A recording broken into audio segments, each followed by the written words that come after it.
Hundreds of pounds of marijuana were seized in raids across Metro at 500 pounds of marijuana, all packaged up and ready to distribute, looks like. The GBI says it was found in this home in the Vine City area of Atlanta. 3 men are behind bars tonight after a massive cartel takedown in Metro Atlanta. DEA and ICE storm Atlanta cartel fortress. Cartel leaders arrested, drugs and guns seized. DEA and ICE just stormed an Atlanta cartel fortress, a full-blown narco command base disguised as a neighborhood home. Behind those walls was a war bunker built by the CJNG, packed with steel doors, hidden cameras, loaded rifles, and half a ton of drugs stacked like sandbags. And no one in that quiet neighborhood had any idea that beneath their streetlights and sidewalks, a narco fortress was pulsing with cartel command signals. Yeah, that's right. One at this shop, another at a liquor store a few miles down the road. There were also warrants served in Cherokee County, and a home in Atlanta was raided. Main Part federal agents moved in before sunrise, storming 5 locations at once: Vine City, Sandy Springs, Woodstock, and Marietta, all tied to what investigators now call the CJNG's Southern Command. The main target was the Vine City house, the so-called fortress. Walls reinforced with steel, cameras watching every angle, and burglar bars welded on the inside to slow down any breach. Behind those barricades, agents found nearly half a ton of marijuana stacked in vacuum-sealed bricks and 9 firearms, including 2 fully automatic rifles. This wasn't a stash house. It was a forward operating base, a war bunker built by a cartel that's supposed to be operating thousands of miles away. The shocking part is how deep the infiltration went. This wasn't a rural border bust. This was downtown Atlanta, proof that the cartel isn't sneaking in anymore. It's moving in. The GBI says it was found in this home in the Vine City area of Atlanta. Those who stashed it here were keeping a close eye on it. It was wired for audio and video and for remote monitoring. What agents walked into wasn't crime. It was occupation. The Vine City compound was built like a battlefield command post, not a drug den. Every room had a purpose: packaging, surveillance, escape prep.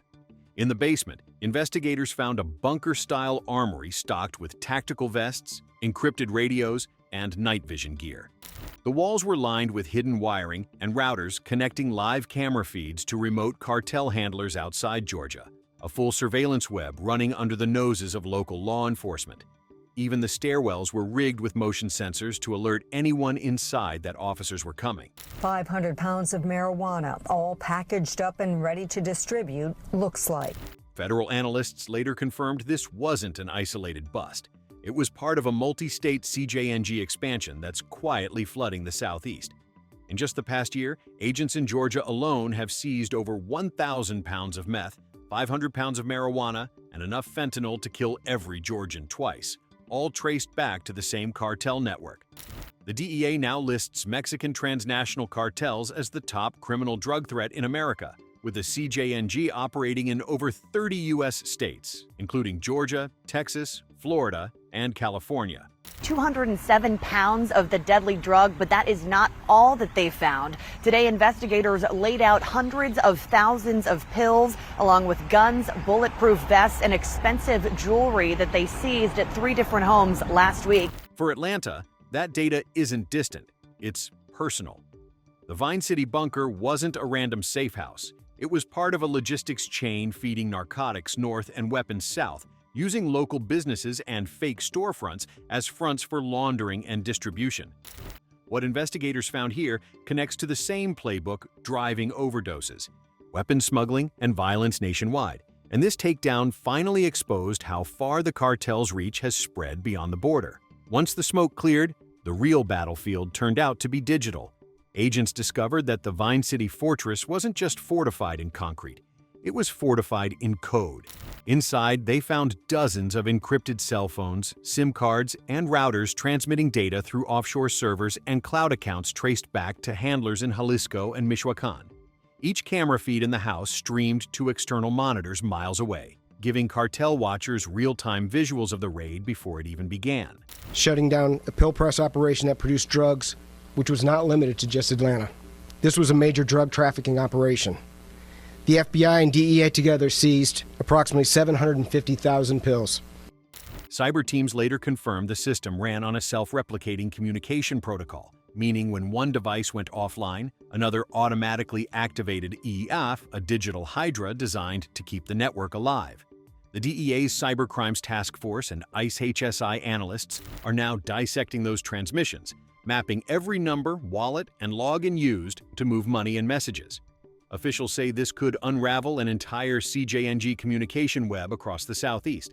The war isn't just on the streets anymore, it's on the servers. At the windows, with the burglar bars on the inside. Steel bars that typically will be fashioned on the outside of windows or doors. When you equip certain houses in neighborhoods with all of these external fortifications, that attracts the attention of law enforcement. When investigators traced the digital trail, they found a fully functional financial machine behind the operation. According to Financial Crimes Enforcement Network, FinCEN, U.S.-based cartels and their money laundering networks processed $312 billion in suspicious transactions between January 2020 and December 2024, many of which went through brokers who helped finance Jalisco New Generation Cartel, CJNG.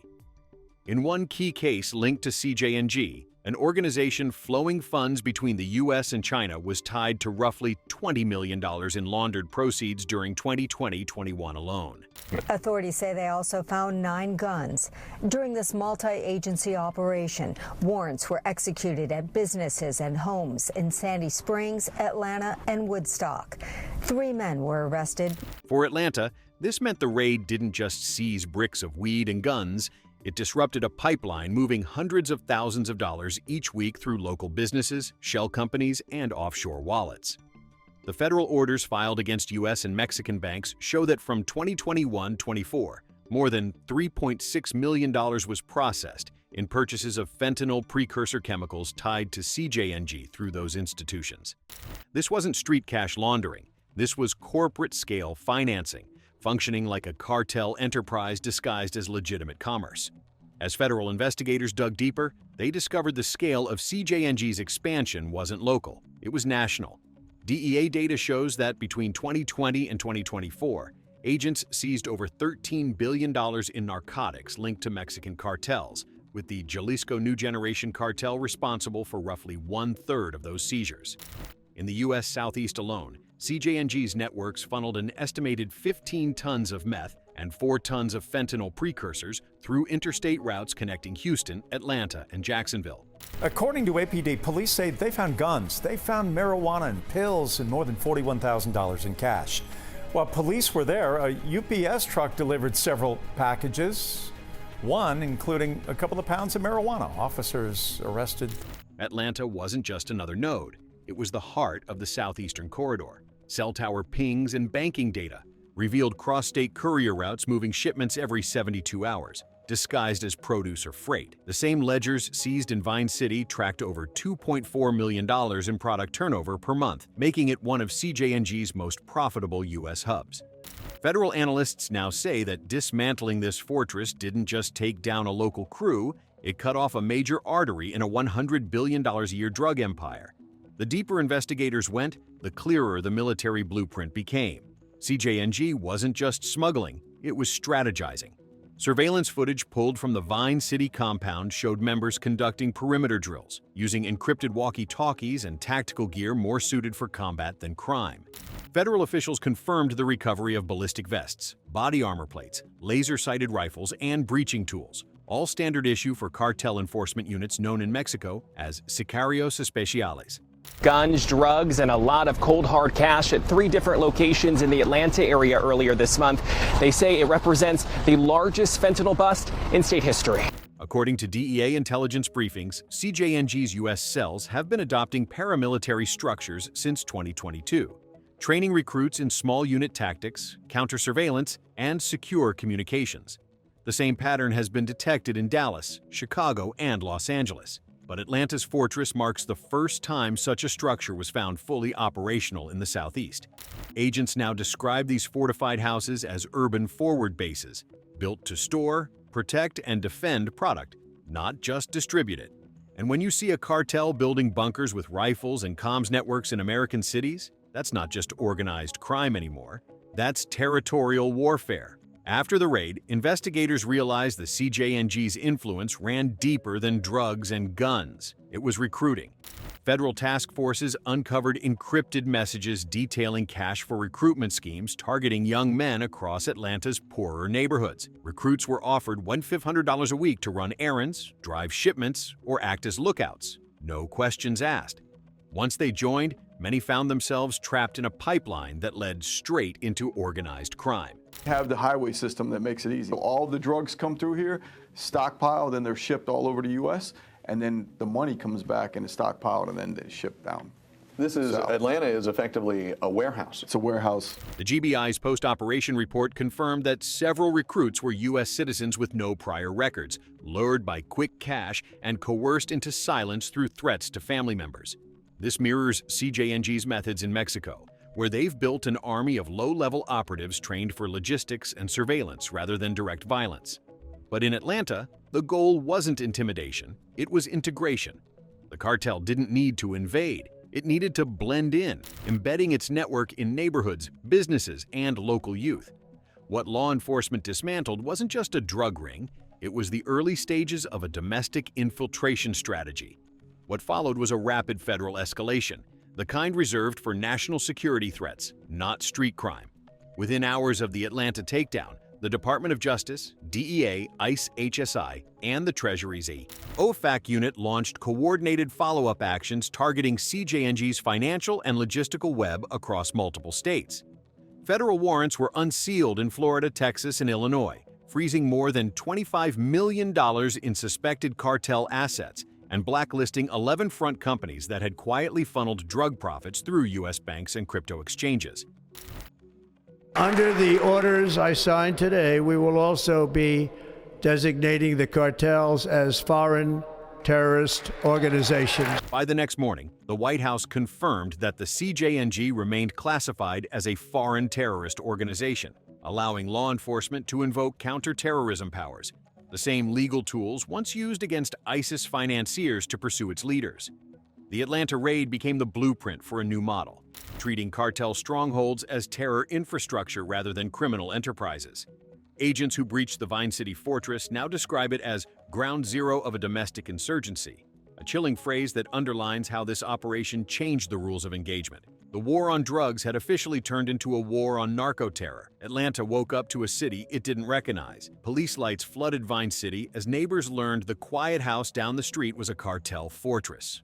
Locals called tip lines nonstop, demanding answers. Within a day, GBI and Atlanta PD rolled out extra patrols, launched drone sweeps, and started auditing property records. Investigators traced shell company buyers, and city officials began drafting new anti-cartel zoning laws to block foreign proxies from purchasing homes through fake businesses. What looked like a raid quickly became a citywide lockdown. 3 men were arrested, 2 from Mexico, the 3rd from Sandy Springs. They were booked into the Cherokee County Jail. The GBI says they have connections to a Mexican cartel. The hunt didn't stop there. DEA and ICE HSI task forces tracked fugitives fleeing toward Alabama and Texas, expanding surveillance along the I-20 and I-85 corridors. Intelligence reports pointed to CJNG leadership in Jalisco, ordering immediate replacements for the captured crew, and chatter hinted at retaliation threats against informants. Federal prosecutors issued new extradition requests for senior CJNG coordinators hiding in Mexico, the first of their kind to originate from Georgia. In Washington, the fallout was immediate.